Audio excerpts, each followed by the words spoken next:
Hello.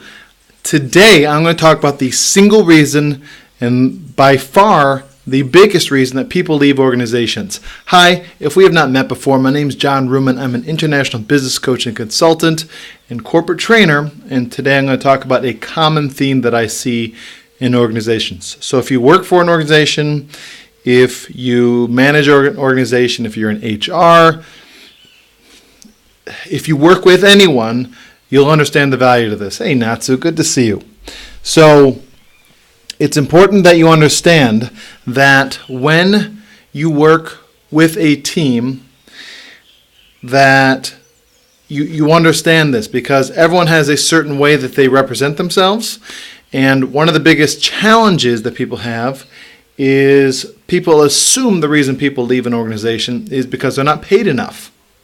So many people say, oh, I just wish I were paid more. Have you ever met people who work for an organization, regardless if they're loved or not loved? If they feel like if they're really being paid pittance? And do you ever notice what the key factor is that makes them stay? Very, very simple. Appreciation.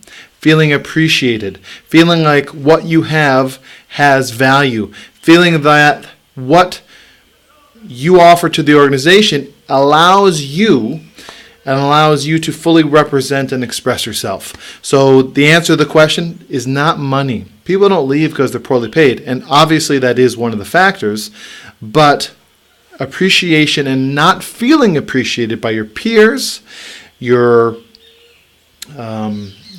leadership, management, whatever, is literally there's nothing comes close to it. So what I have begun doing is when I work with an organization, I actually help them create structures so that the team regularly and consistently feels appreciated. Why? To highlight what I just said. So they keep people longer, people are super satisfied, they brag about working there, they give amazing customer service because they are now super happy to be part of an organization. You ever meet someone who's kind of happy and fun when you meet with them?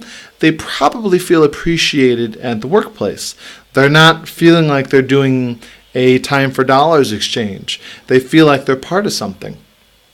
Related to this is people feeling like they're actually part of something bigger or grander.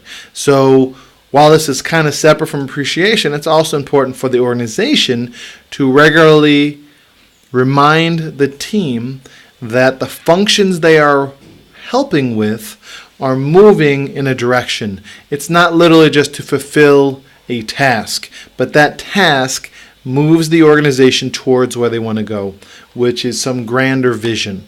So work on finding ways to appreciate your team.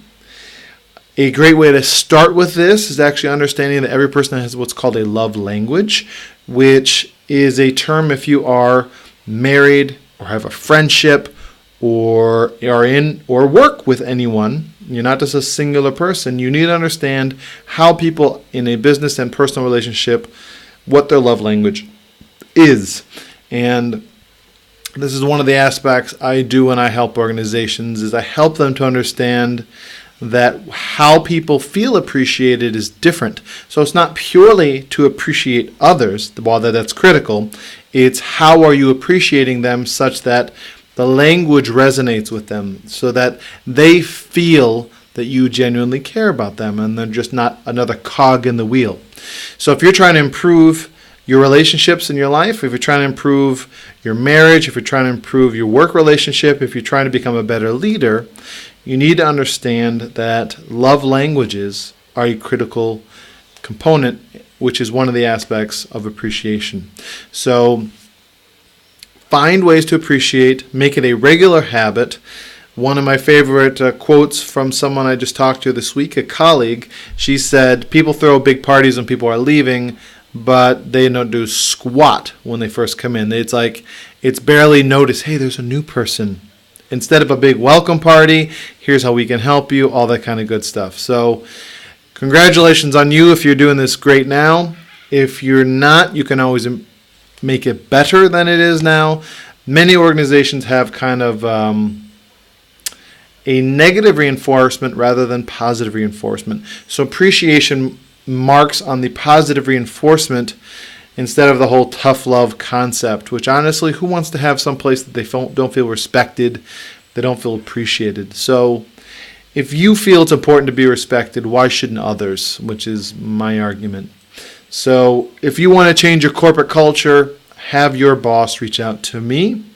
I will show them the numbers, because when they realize they can make more money, and when they realize people will be doing the things they need them to do, but they can't seem to get them to do, they'll understand that it's usually a top-down issue, as well as quality leadership, quality mission, a strong team, creating a strong team code, and then having regular appreciation publicly displayed and privately displayed so the person actually feels like they're part of something special.